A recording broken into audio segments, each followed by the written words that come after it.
सुरक्षा से जुड़ा हुआ एक मसला आज एक बार फिर से जिस तरह से इंजीनियरिंग की ताकत देश की या वैज्ञानिकों की जो मेहनत है वो दिख रही है। कोची में विक्रांत का जलावतरण हुआ है, देश को सौंपा गया है।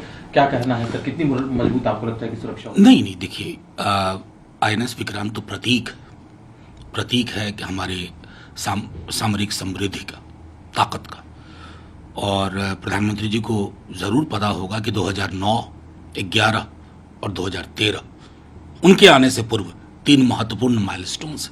अगर अपने भाषण में उसका भी जिक्र करते तो एक बृहद संदेश जाता कि सामरिक मामलों में कम से कम हम एक दायरे से ऊपर उठ करके एक्नॉलेज कर रहे हैं कि 2009 में क्या हुआ, 11 में क्या हुआ, 13 में क्या हुआ, वो महत्वपूर्ण है। सर, देश के विभिन्न हिस्सों से लगातार उत्पीड़न की खबरें आती हैं कि छोटी छोटी बच्चियों के साथ जिस तरह से उत्पीड़न किया गया है, उसमें एक मामला चित्रदुर्गा का था जहां पर कि मठ के स्वामी ने, शिव मूर्ति जी ने, उन्होंने उत्पीड़न किया था, उन पर आरोप लगा।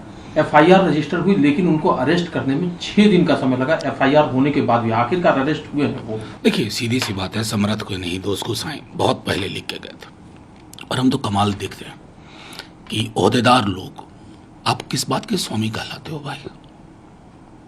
अब तो धब्बा हो, आपको लोग स्वामी कहते हैं और आप ये चीज़ आपके बारे में सामने आती है।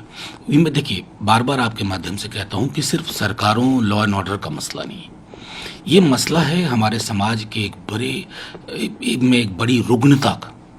ये बीमारी सी हो गई है, ये महामारी की शक्ल ले रही है। इसलिए आपको कभी अंकिता की खबर आएगी, बिल्किस बानो, हाथरस, क्या क्या चीज़ नहीं देख रहे हम, और ये सब हम देख रहे हैं आज़ादी के 75वें वर्ष में। ये मेरा मानना है कि एक सामूहिक दायित्व चिंता का विषय है सबके लिए। सर, मुद्दा एक शिष्टमंडल जो है वो गवर्नर साहब से मिला भी, और डिमांड यही है कि इलेक्शन कमीशन से जो निर्देश आए हैं, जो चिट्ठी आई, वो खोला जाए। देखिए, लेकिन अभी भी स्थिति, देखिए, मुझे कष्ट है इस बात का कि गवर्नर साहब एक संवैधानिक पद है। 25 अगस्त और आज 2 सितंबर को हम ये बात कर रहे हैं, यानी 6-2-8 दिन आप राज्य में अनिश्चितता का माहौल बना के रखे हुए हैं। खबरें अलग अलग किस्म की प्लांट हो रही हैं, गवर्नेंस प्रभावित हो रहा है। क्या चाह रहे हो? वहां भी किसी एकनाथ शिंदे की खोज हो रही है क्या कि एक बार वो मिल जाए तो महाराष्ट्र वाला खेला कर दे? ऐसा ना करिए। हमारा पड़ोसी राज्य, हमारा हिस्सा रहा है, हमें पता है। अब चाह भी लीजिएगा, कुछ नहीं कर पाएंगे वहां। लेकिन अब तो सर, सरकार बचाने के लिए इतना चार्टर्ड प्लेन हायर करने की भी तो मंजूरी मिल गई है। नहीं, क्या पहली बार ऐसा हुआ है? मुझे तो कम से कम रांची से रायपुर 600 किलोमीटर दूर है सिर्फ, और महाराष्ट्र बंबई से गुवाहाटी कितना किलोमीटर दूर है?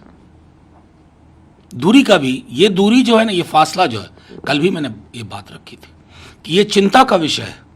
अब तो लगता है कि इंश्योरेंस करवाना पड़ेगा। जैसे ही चुनाव हुए तो इंश्योरेंस करा लो कि भाई सरकार का इंश्योरेंस होना चाहिए कि कोई सरकार ना गिरा दे। ये प्रवृत्तियां लोकतंत्र के लिए उचित नहीं है। सर, बिहार में जब से सरकार चर्चा की, बिहार के बाद अब राजनीतिक परिदृश्य जो राष्ट्रीय स्तर पर होगा वो क्या होगा? हालांकि नीतीश कुमार जी ये इनकार करते रहे हैं कि वो नेतृत्व करने वाले हैं, लेकिन जो पोस्टर लगाया गया है जदयू के कार्यालय में पटना में, उसमें वो तो कुछ ऐसा ही बयान करता है जो उनके एम्बिशन से कि पहले स्टेट, अब देश की बारी है। वो क्या है? वो बैनर क्या, पोस्टर क्या? जुमला नहीं, हकीकत। क्या इस देश को वो नहीं चाहिए? हकीकत चाहिए ना, जुमला नहीं चाहिए। यहां दिखा है वहां दिखेगा, अलग जगह। उसका मतलब क्या है? बिहार में एक लोकतांत्रिक ढंग से सत्ता परिवर्तन हुआ, लोक सरोकार की सरकार बनी। देश के स्तर पर नहीं होना चाहिए क्या? इस तरह की चीजों में देखिए, सीधा सा है कि बिहार के घटनाक्रम ने देश को एक ऊर्जा तो दी है ना। ये जो इनविंसिबिलिटी फैक्टर था वो डिमोलिश हो रहा है, और वो और डिमोलिश होगा 2024 में। नेतृत्व कौन करेगा, क्या करेगा, उससे पहले तो जरूरी है कि मोदी जी की नीतियों के खिलाफ एक कार्यक्रम ऐसा बनाओ जो लोगों को अट्रैक्ट करे। लोग परेशान हैं, रोजगार के सवाल पर परेशान है, महंगाई से परेशान है, सामाजिक सौहार्द के गिरते सूचकांक से परेशान है, अर्थव्यवस्था के लड़खड़ाने से परेशान है। इन परेशानियों का सबब मोदी जी का विकल्प में एक बड़े मोदी जी तो नहीं होंगे ना। एक विकल्प ऐसा होगा जो लोकोन्मुख होगा, प्रगतिशील होगा। सर, एक और राजनीतिक बयान है जिसके भारतीय जनता पार्टी, आरएसएस या उसके जो अनुषंगिक संगठन है उनसे भी रहा है, लेकिन कल एक कार्यक्रम के दौरान उन्होंने कहा कि आरएसएस बुरा ऑर्गेनाइजेशन नहीं है, आरएसएस में भी बहुत सारे लोग ऐसे हैं जो कि भारतीय जनता पार्टी की राजनीति को पसंद नहीं करते। देखिए, ममता जी का बयान है, मैं इस पर टिप्पणी करूँ उचित नहीं है, लेकिन मुझको लगता है संघ और भाजपा को अलग अलग देखने की कवायद कई बार पहले भी हुई। 77 में क्यों टूटा, सरकार क्यों टूटी? डुअल मेंबरशिप को। और जो समाजवादी लोग थे, जो अन्य हलकों से आए थे जनता पार्टी में, उन्हें ये बात परेशान करती थी कि भाजपा की राजनीति हमेशा संघ प्रेरित रही है। वो बचपने में हम कहानी पढ़ते थे ना कि फलाने की आत्मा किसी तोते में है, जो तोता कहीं पहाड़ पे है। तो ये जो पहाड़ पर तोता है ना, ये आरएसएस है, और जो नीचे है ना व्यक्ति, ये सब व्यक्तियों का समूह, वो भाजपा है।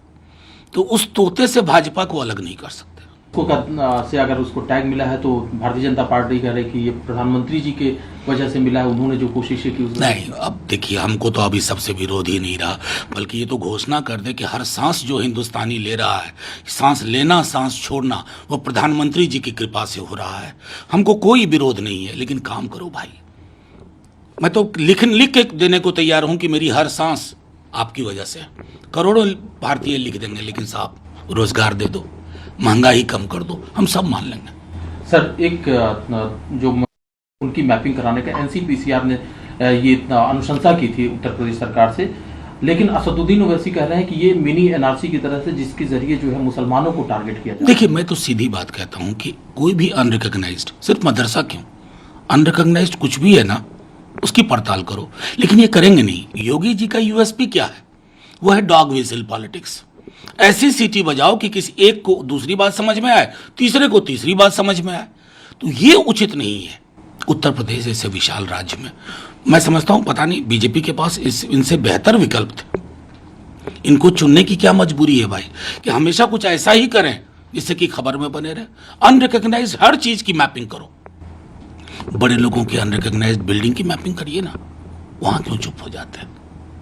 एक आखिरी सवाल है सर, सुप्रीम कोर्ट का चूंकि इसमें वेरीफाई करने के लिए कहा गया है, रिपोर्ट बहुत सारी आई है उसको, कि उत्तर प्रदेश, छत्तीसगढ़, हरियाणा, मध्य प्रदेश, उड़ीसा, बिहार, कर्नाटक और झारखंड, इसमें क्रिश्चियन इंस्टीट्यूशंस जो है या जो प्रीस्ट है, उनके ऊपर जो हमले हुए हैं, उसकी रिपोर्ट को वेरीफाई करने के निर्देश दिए गए हैं। तो क्या कहना है सर? बिल्कुल, सारे राज्य सरकारों को क्लीन आना चाहिए।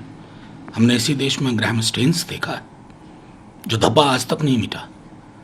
एक विशाल चरित्र वाला देश है ना, महासागर वाला, हम उसको तालाब में तब्दील कर रहे हैं, गदले तालाब में। 75वें वर्ष में कोर्स करेक्शन की बेहद आवश्यकता है।